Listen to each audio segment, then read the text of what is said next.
E, como eu estava dizendo, Jesus, ele próprio, né, quando esteve aqui nessa terra e conversava com os seus discípulos e ensinava aos seus discípulos, ele não estipulou uma série de regras, uma série de questões que deveriam ser trabalhadas, tratadas e abordadas para que aí sim as pessoas encontrassem reconciliação com Deus.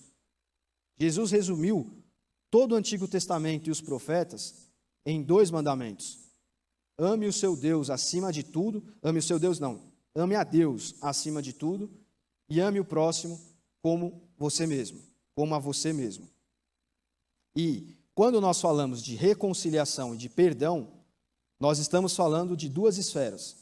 A esfera divina, a reconciliação que a cruz traz para o homem, para o ser humano, e, a partir disso, o perdão que é liberado para nós, para que nós não encontremos obstáculos, não encontremos nada do caminho no encontro a Deus.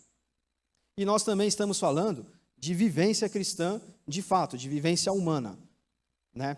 Ame o próximo como a você mesmo. E amor e perdão e reconciliação e também estão envoltos nessa relação humana que nós temos.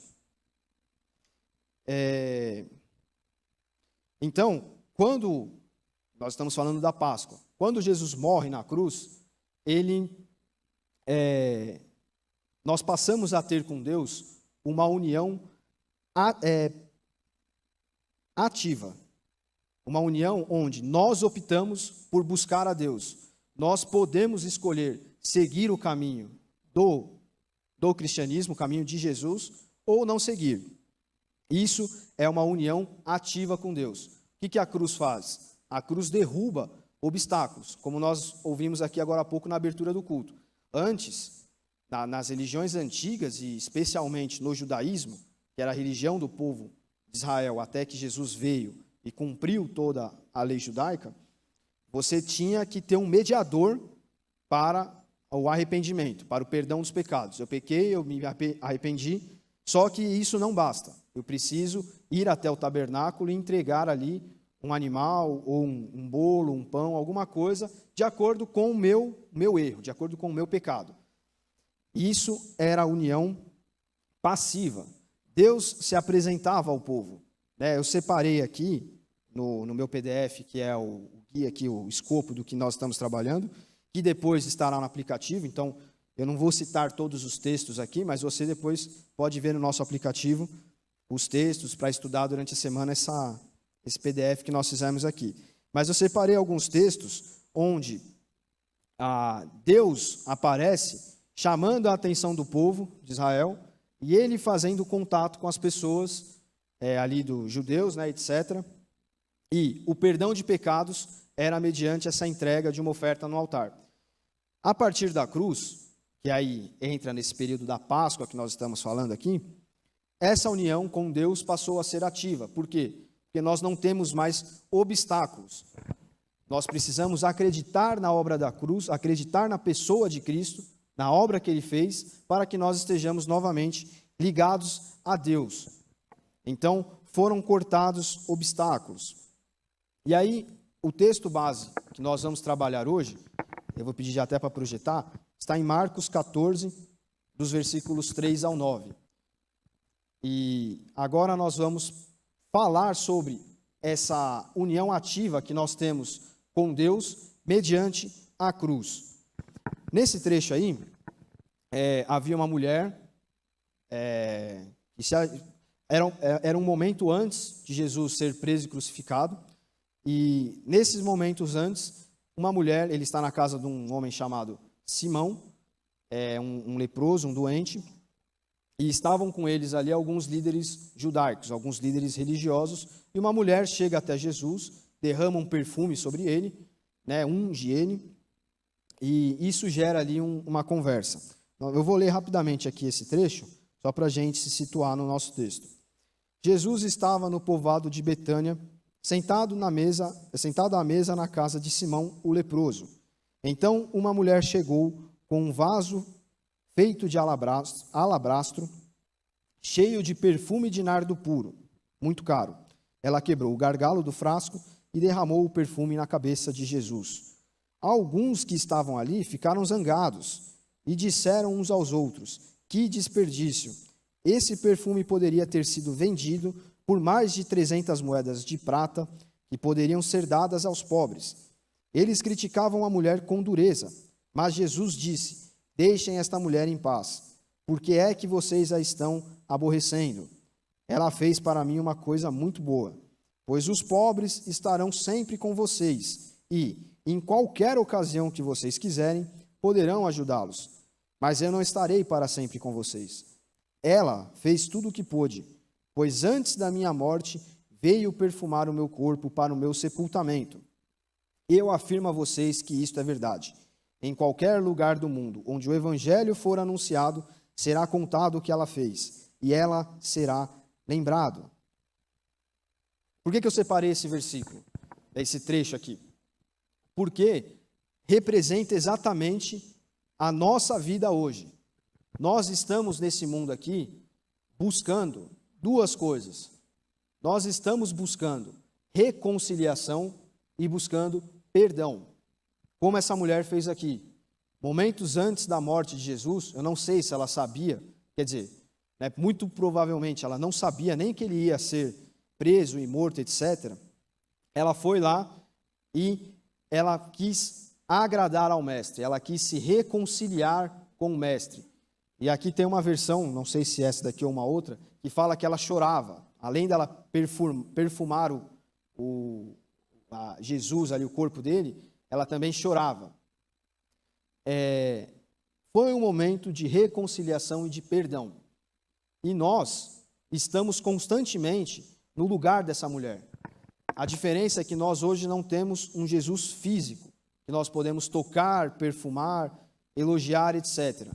Jesus hoje, ele está no céu, assentado junto com o Pai, e nós o adoramos aqui da terra, sem vê-lo, né? A nossa fé nos leva a adorar, nosso conhecimento de Jesus nos leva a adorar. E nós sabemos que ele, embora não esteja aqui de corpo presente, ele nos acompanha dia a dia através do Espírito Santo. Mas nós somos pessoas, somos seres errantes, somos seres que têm a natureza em si tendente ao erro, desordenada. Então nós precisamos estar sempre buscando o perdão pelos nossos pecados, porque nós estamos sempre pecando, sempre errando, e a reconciliação com Cristo. Por isso que eu comecei aqui hoje essa introdução, falando sobre o período que nós estamos vivendo, porque a Páscoa é a representação disso, né? A Páscoa é aquilo que nos lembra de que não há nada que está no caminho entre nós e Deus.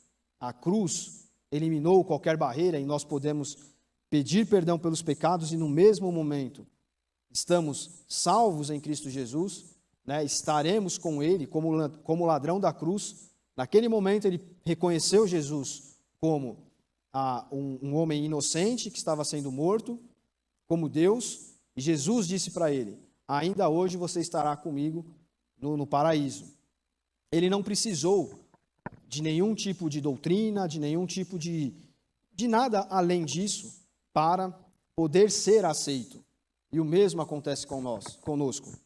Não importa qual a nossa dificuldade, não importa qual o nosso pecado, não importa o que nós fazemos ou deixamos de fazer, nós temos a confiança de que nós somos aceitos por Deus, independente de qualquer situação, independente de qualquer momento que nós estejamos vivendo.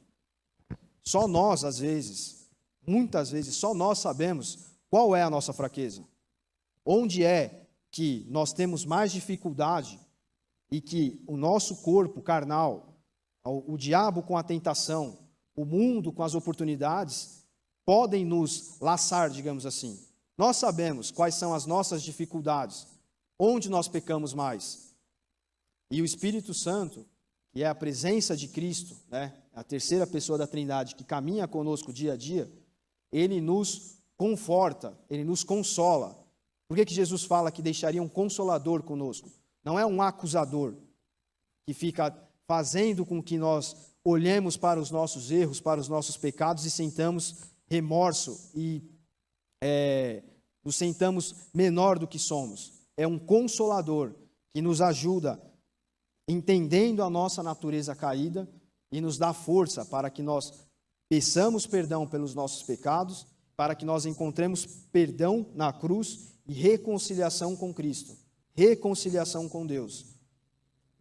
Quem acompanha o Instagram, o Facebook da igreja, viu uma publicação que nós fizemos do teólogo Tim Keller, pastor de uma igreja em Nova York, que ele falava assim, não sei se eu vou lembrar, igualzinho está lá, mas ele falava assim, o diabo, ele nos acusa, ou enfim, alguma coisa assim, fazendo com que nós olhemos mais para os nossos erros, para os nossos pecados, do que para o valor da obra da cruz, do que para o que foi feito por nós. Quantas pessoas estão presas, patinam nos seus próprios erros, ou pior ainda, patinam olhando para os outros, acusando os outros, enxergando o pecado nos outros, ao invés de enxergar o valor da obra da cruz, o milagre que é a salvação. A possibilidade que nós temos de estar com um Deus um dia, num outro mundo que não é esse, num corpo glorificado, e estarmos salvos da perdição eterna. Então, esse período da Páscoa, ele nos mostra a importância de nós olharmos para o valor da obra que foi feita por nós. Como essa mulher fez aqui.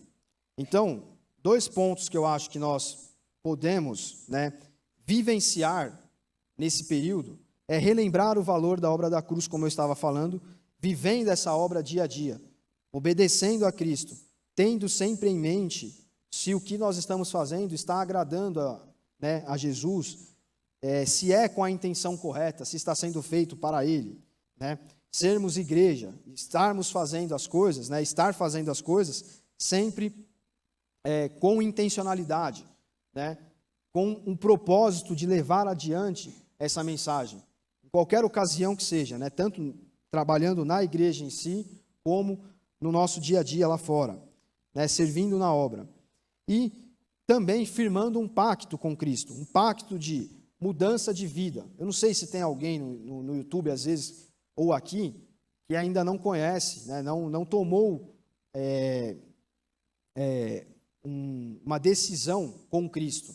Mas firmar um pacto com Jesus inclui mudança de vida, de vários aspectos, tanto a mudança de vida do abandono do pecado, como assumir, para nós que já estamos, às vezes, na caminhada no Evangelho, assumir um compromisso diário com Cristo, um compromisso de leitura bíblica, de oração, de serviço no reino, de serviço na obra, de estar trabalhando para Deus na igreja, no nosso dia a dia.